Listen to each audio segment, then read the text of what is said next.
नमस्कार। आज का हमारा टॉपिक है जीवन में कभी डिपेंडेंट नहीं रहेंगे। यदि आप 10th क्लास के स्टूडेंट हैं तो ये कसम खा लें कि चाहे कुछ भी काम करें लेकिन कभी भी अपने पेरेंट्स से पॉकेट मनी नहीं मांगेंगे। कुछ भी काम करने की कोशिश करो, कुछ भी, छोटा बड़ा कुछ भी, कैसा भी काम। इसका मतलब ये है कि आप काम की शुरुआत कर रहे हैं, काम को खोजने निकल रहे हैं, और ये एक बहुत अच्छी शुरुआत है, क्योंकि जब हम छोटे कदम उठाते हैं तो हमें बड़ा कदम के लिए पता लगता है, पैसे की अहमियत पता लगती है। 10th क्लास में बच्चे के पास में बहुत बड़ी बड़ी लायबिलिटी नहीं होती, तो वो कोई भी एक्शन लेने में उसको परेशानी नहीं होगी, कुछ भी काम वो कर सकता है। और उसको पैसे जोड़ने की और पैसे रखने की, दोनों, पैसे को खर्च करने की सारी समझ उसके अंदर अपने आप ही बढ़ने लगेगी। अपने आप उसको समझ में आ जाएगा कि मुझे आगे चल कर के क्या करना है, कितना कमाना है, कितनी अर्निंग करनी है जिससे मेरी लाइफ संवर जाए। ये बात उसको अपने आप समझ में आने लगेगी, क्योंकि इसके लिए वो कोई भी छोटा बड़ा जैसा भी उसको उपयुक्त लगता है, जो अपनी फैमिली के उसमें कोई बिजनेस है, आप उसके में साथ भागीदारी कर सकते हैं। आपका फैमिली बिजनेस है तो यदि आपका फैमिली बिजनेस नहीं है तो आप किसी और के साथ जुड़ सकते हैं। कुछ ना कुछ ऐसा काम कर लें जहां से आपकी अर्निंग शुरू हो जाए, कुछ ना कुछ अर्निंग निश्चित हो। साथ ही एक दूसरी बात कि आपको अपना ये पता होना चाहिए कि मुझे लाइफ में बनना क्या है।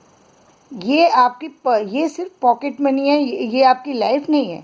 आप यहाँ से तो शुरुआत कर रहे हैं, सिर्फ आप अपनी पॉकेट मनी के लिए आज से आपने कसम खा ली कि अब हम कभी अपने पेरेंट्स से कोई भी पैसा नहीं मांगेंगे, अपने हाथ खर्च का पैसा नहीं मांगेंगे। इसका मतलब ये नहीं है कि घर छोड़ के चल देंगे, इसका मतलब हम अपनी जिम्मेदारी समझने लगे हैं। अब हम अपने पास अपने बार बार मदर फादर को परेशान नहीं करेंगे। हम अपने पैसे अपने आप अर्न करेंगे। कैसे करेंगे ये सोचना है।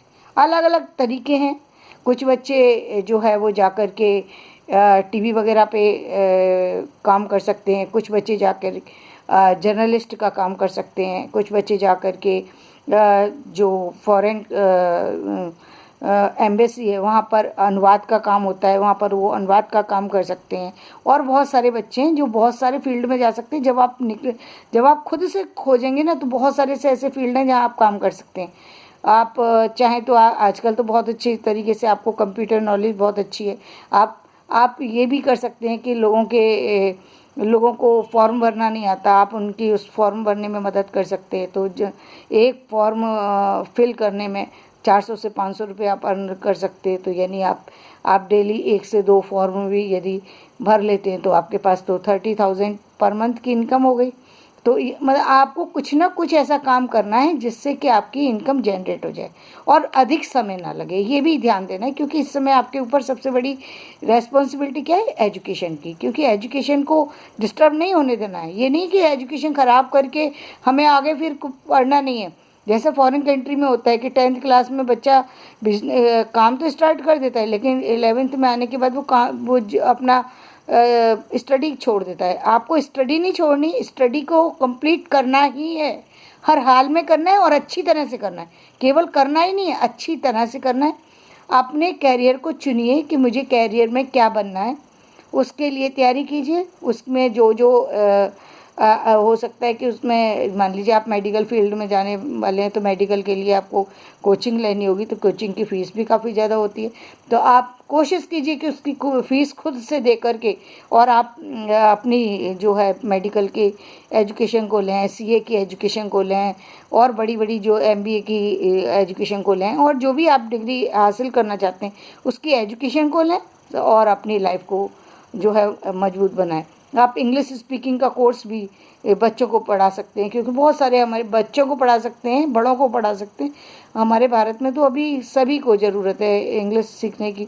तो आप सब लोग तो जितनी भी इस समय की जो जनरेशन है वो अच्छी तरीके से कंप्यूटर नॉलेज बहुत अच्छी रखती है, इंग्लिश की नॉलेज उसकी बहुत अच्छी है, मैथ की नॉलेज बहुत अच्छी है, साइंस की नॉलेज बहुत अच्छी है, और ये इसकी डिमांड मार्केट में बहुत ज़्यादा है। इसकी डिमांड बहुत ज़्यादा है। तो आपको अपने इन चीज़ों को भी इनको तो मजबूत बनाना ही है। ये आपके पिलर हैं जिन पर कि आपकी बिल्डिंग खड़ी होगी। ये आप एक बहुत अच्छे समय में स्टडी ले रहे हैं, जबकि आपके पास में बहुत अच्छा प्लेटफॉर्म है जहाँ पर आपको अच्छी एजुकेशन के लिए अच्छे टीचर अवेलेबल हैं और अच्छे स्कूल में आपको पेरेंट्स पढ़ने के लिए भेज रहे हैं। जो भी सरकारी में भी जा रहे हैं वहाँ पे भी टीचर बहुत अच्छे हैं। आपको इससे कोई लेना देना नहीं है कि दूसरे बच्चे क्या कर रहे हैं, कि दूसरे बच्चे वो क्योंकि उनको एटमॉस्फेयर वैसा नहीं मिल रहा, और यदि आप उनको बताएंगे तो ज़रूरी नहीं है कि वो आपकी बात को सुने।